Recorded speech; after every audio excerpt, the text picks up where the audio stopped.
Communiqué de presse numéro 01/20 du secteur opérationnel Sokola 2 Nord Kivu.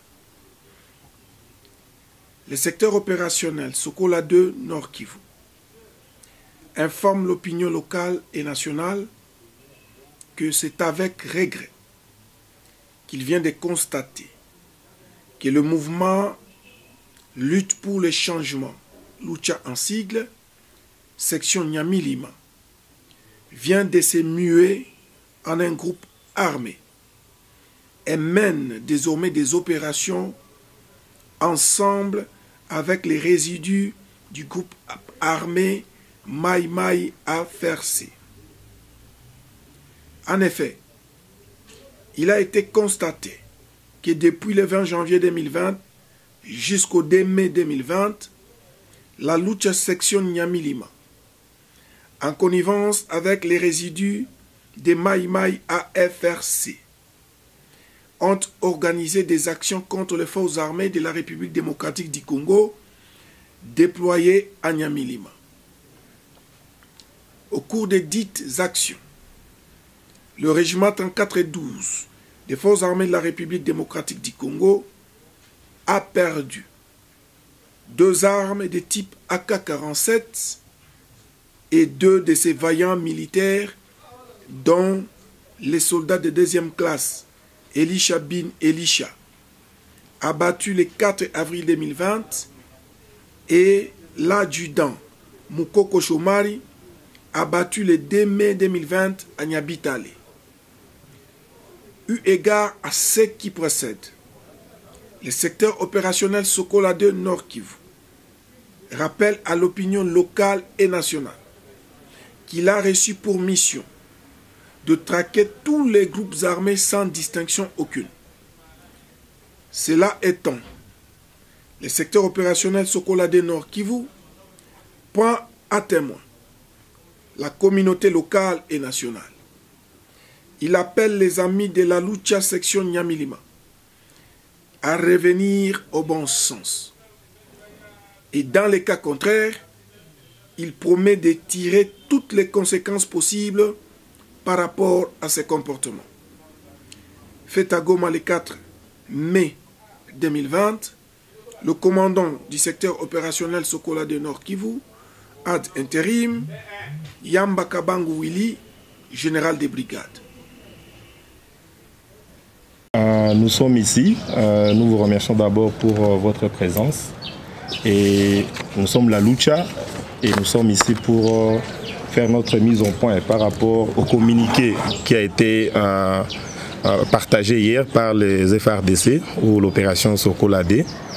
Et nous allons lire notre communiqué, donc soyons attentifs, parce que nous allons donner nos recommandations par rapport à la question et nous allons éclaircir ce qui se passe dans la section de la Lucha à Nyamilima. Et donc soyons attentifs par rapport à notre lecture. Merci. Le commandant secteur opérationnel Sokola 2, Nord Kivu de FARDC, devrait arrêter toute manipulation de la République. La Lucha n'est pas en connivence avec un quelconque groupe armé. C'est avec une grande surprise que la Lucha a pris connaissance du communiqué de presse numéro 01/20 du 4 mai 2020 de FARDC, signé par le commandant secteur ad intérim de l'opération Sokola 2, le général Yamba Kabangu Willy, accusant notre section rurale de Nyamilima d'être en connivence avec des groupes armés.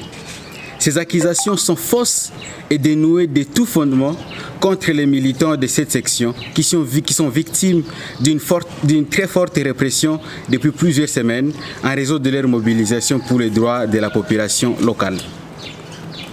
En effet, depuis février 2020, c'est depuis février 2020 que notre section de Nyamilima mène des activités pacifiques pour demander une démarcation participative du parc national de Virunga et de permettre à la population d'accéder aux champs que l'Institut congolais de conservation de la nature, ICCN en sigle, aurait illégalement incorporé dans des limites du parc dans un processus de délimitation unilatérale et policière.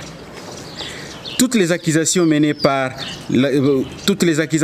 contre notre section de Nyamilima sont fausses et mensongères.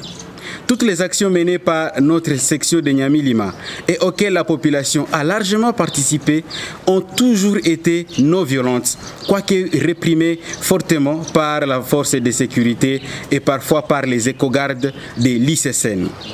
Nous avons su insuffler une dynamique de non-violence dans cette région du pays, qui a vécu depuis plusieurs décennies dans des conflits armés, où sont encore actifs de nombreux groupes armés et où, souvent face à ces nombreux abus, les jeunes étaient fortement tentés de rejoindre ces groupes négatifs. Plutôt que d'être combattus et vilipendés, la présence du mouvement citoyen Lucha dans cette partie du pays devrait être encouragée par les autorités locales et provinciales dans les efforts de pacification à travers cet engagement citoyen non violent. C'est dans ce sens que la Lucha estime que la déclaration de l'armée est dangereuse et irresponsable en plus d'être mensongère. Pour rappel, la section de Niamey-Lima avait organisé quelques actions pacifiques pour protester. Il s'agit d'une action qui a eu lieu le 4 février 2020, qui était un sit-in pacifique. Une autre action pacifique, c'était le 15 février 2020, c'était également un sit-in pacifique et non violent. Et le 4 mars 2020, c'était une marche pacifique et non violente.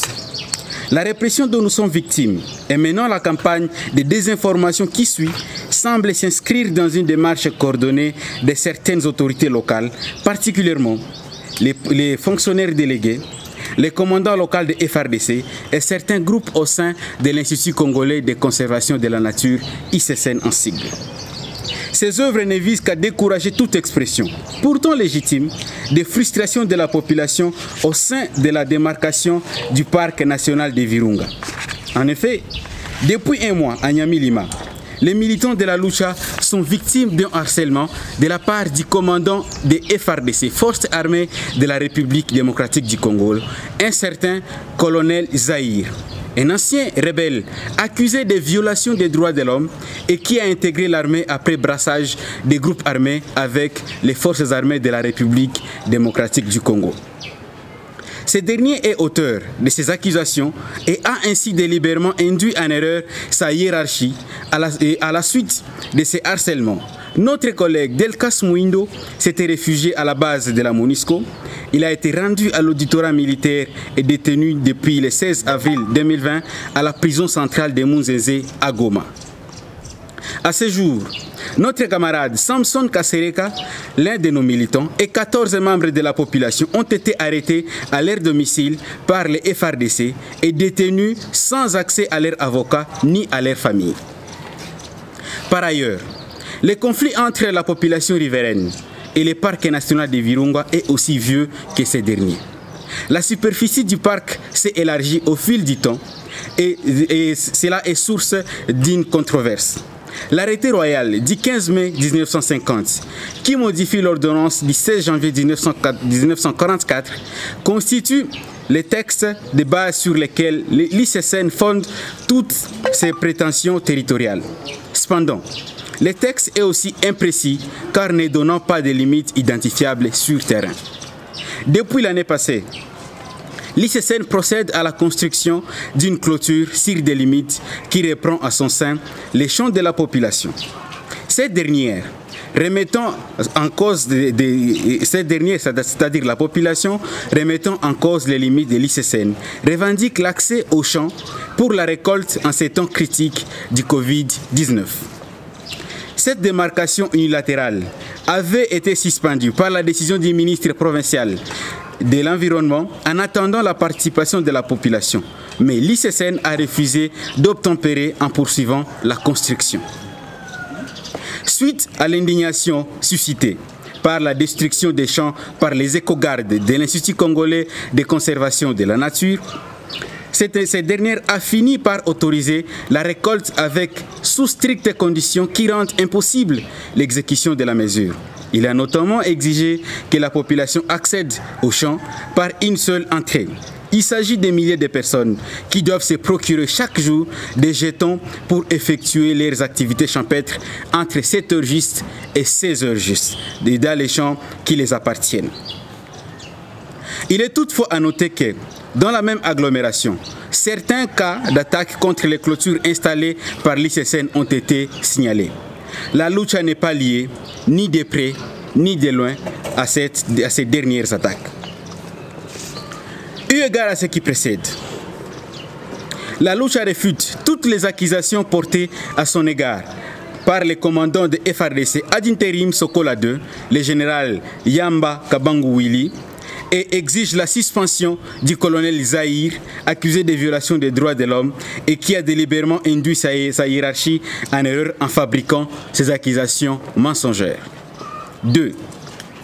La lucha rappelle son attachement à la non-violence et au respect des lois de la République démocratique du Congo et exige la libération de tous ces militants qui sont détenus à Goma et à Nyamilima pour avoir défendu pacifiquement les droits de la population à la terre. 3. La démarcation participative du parc national de Virunga, sanctionnée par les décrets du ministre de l'Environnement, délibéré en Conseil des ministres tel que revu aux articles 33 et 34 de la loi 14/003 du 11 février 2014 portant conservation de la nature, qui prévoit à ces articles 33 et 34. 4. La lucha est convaincue que la gestion efficiente et rationnelle de la terre est un faisceau irréductible de la paix et source de développement durable.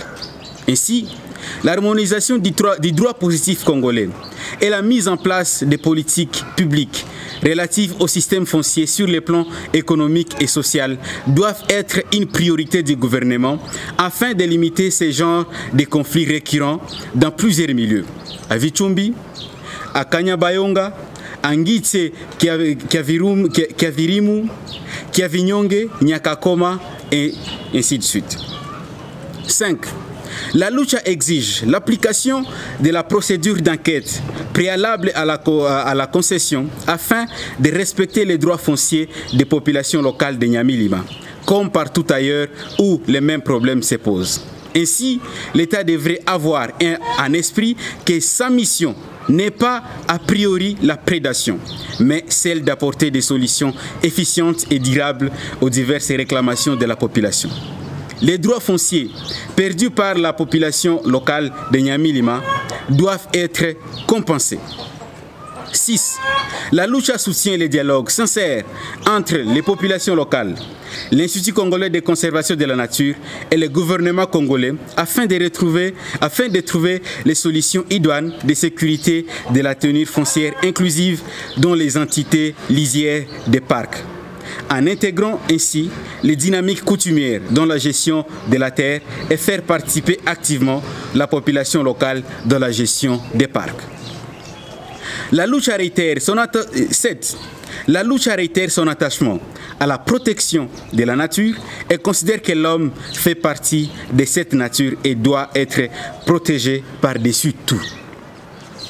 Pour rappel, la lucha célèbre cette année 2020 sa 8e année d'engagement citoyen non violent et non partisan pour les droits humains, la démocratie et l'avènement d'un état de droit en République démocratique du Congo. Pendant ces années, la lucha a subi une forte répression de la part du gouvernement congolais et ses services de sécurité. Cela ne nous a pas empêchés d'élever la non-violence comme principe sacré de notre lutte et de l'inscrire dans l'acte d'engagement que chaque militant doit signer. Cet acharnement, y compris de la part de l'armée, ne nous a pas empêchés de nous mobiliser pour venir en aide à notre armée lorsque cela était nécessaire. Les intimidations actuelles ne vont rien changer dans notre engagement citoyen. Fête à Goma, le 5 mai 2020, pour la lucha, la cellule de communication. Merci. Pour la première question, et la deuxième question sera répondue par mon camarade John. Il n'appartient pas à la lucha de justifier les morts au sein de FARDC. Ça n'a jamais été notre devoir ou notre attribution. Et le rôle de FRDC n'est pas d'accuser gratuitement les citoyens pacifiques et non violents pour justifier les morts au sein de notre armée. Mais nous sommes en train de toujours rappeler que nous soutenons nos FRDC. Nous n'avons qu'une seule armée que nous devons coûte que coûte soutenir. Mais ce n'est pas notre devoir de dire il y a tel militaire qui est décédé et nous allons donner des raisons du décès de ces militaires. Ça n'a jamais été notre droit ou notre attribution et ça ne sera jamais notre attribution de justifier les décès au sein de notre armée. Et nous encourageons notre armée de toujours jouer son rôle qui est de sécuriser la population, de protéger nos frontières, de protéger nos frontières et de défendre notre pays contre tous ceux-là qui peuvent avoir l'intention de porter atteinte à l'intégrité territoriale. Et au lieu de se laisser mentir ou tromper ou manipuler par certaines personnes dont les raisons ne sont pas connues. C'est juste un démenti sanglant qu'ils veulent montrer à l'opinion publique nationale, et locale et internationale. Les FARDC ont ciblé la lucha. Et comme nous avons dit, la lucha aujourd'hui, nous sommes parmi ces organisations qui sont au premier plan pour revendiquer les droits de la population à Nyamilima. Et donc, c'est normal que les actions que nous menons puissent toucher les intérêts des gens. Et c'est comme ça que c'est possible, c'est facile que ces gens qui sont touchés, que leurs intérêts sont touchés, peuvent toujours utiliser tous les moyens pour nous décourager. Et ça ne date pas d'aujourd'hui. Nous avons vu toujours des gens qui ont, même les gouverneurs, l'ancien gouverneur, qui avaient taxé la lucha d'être en connivence avec la M23. Et donc c'était en 2013 pour dire qu'il y a toujours ces autorités qui cherchent toujours à diaboliser la lutte que nous menons. Mais tout ce que nous devons savoir est que la lucha est non violente et nous resterons non violentes pour que nous puissions changer notre pays. Et les FARDC, c'est à eux de justifier pourquoi est-ce qu'ils ont ciblé la lucha et de brandir des preuves. Parce que nos manifestations que nous avons menées étaient d'abord, nous avons informé les autorités locales, il y a des lettres d'information pour toutes les activités. Et les FARDC ont même arrêté les gens pendant ces activités. Pour dire, si nous avons tué les FARDC, comment est-ce qu'ils ont encore libéré nos militants? Nous-mêmes, nous avons suivi dans le mois de février le porte-parole des FARDC qui est en train de dire qu'ils n'ont pas dispersé les manifestations de la lucha. S'il y avait la lucha qui avait participé dans des tueries des FARDC, c'était le moment que les FARDC ou les porte-parole lui-même qui est en train de lire les communiqués d'hier, il devrait communiquer pour dire c'est la lucha qui a tué un militaire. Pour dire ce sont des fausses accusations et nous sommes en train de balayer toutes ces accusations. Et aussi nous devons rappeler que John, d'abord ils ont commencé à dire que la lucha ce sont des jeunes du M23. Et ensuite, ils ont dit que c'est la jeunesse de l'UDPS, c'est la jeunesse de l'UNC, ce sont les opposants.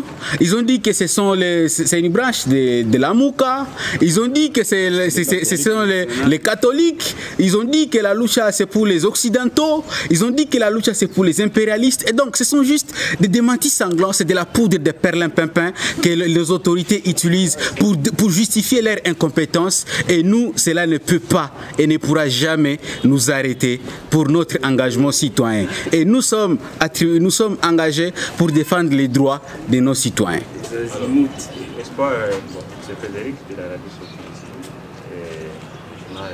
Nous avions appelé les généraux de la 34e région militaire, le général Edmond Ilunga Peto, Edmond Ilunga, et malheureusement il n'a pas pu nous rencontrer. Et ça c'était avant le communiqué, parce que nous avions entendu ces genres de rumeurs avant que le communiqué ne soit rendu public. Et nous avions décidé d'aller rencontrer le général de FARDC pour lui en parler davantage et avoir sa version des faits. Peut-être et croit juste en un seul son de cloche et les sons de cloches mensongers, ce son ne peut jamais dire la vérité. Et nous allons toujours continuer à aller dans ce genre d'entretien informel pour parler avec les autorités et au besoin qu'ils demandent publiquement ce qu'ils ont dit, ces genres de mensonges gratuits qu'ils ont accusés à notre mouvement et à nos militants, qui du reste sont non violents. Et ces genres des accusations ne vont pas nous arrêter, en fait. Par contre, c'est juste du carburant pour notre engagement citoyen. Nous allons continuer notre engagement citoyen. Et ces genres de propos qui vont nous décourager, au contraire, ça nous encourage davantage.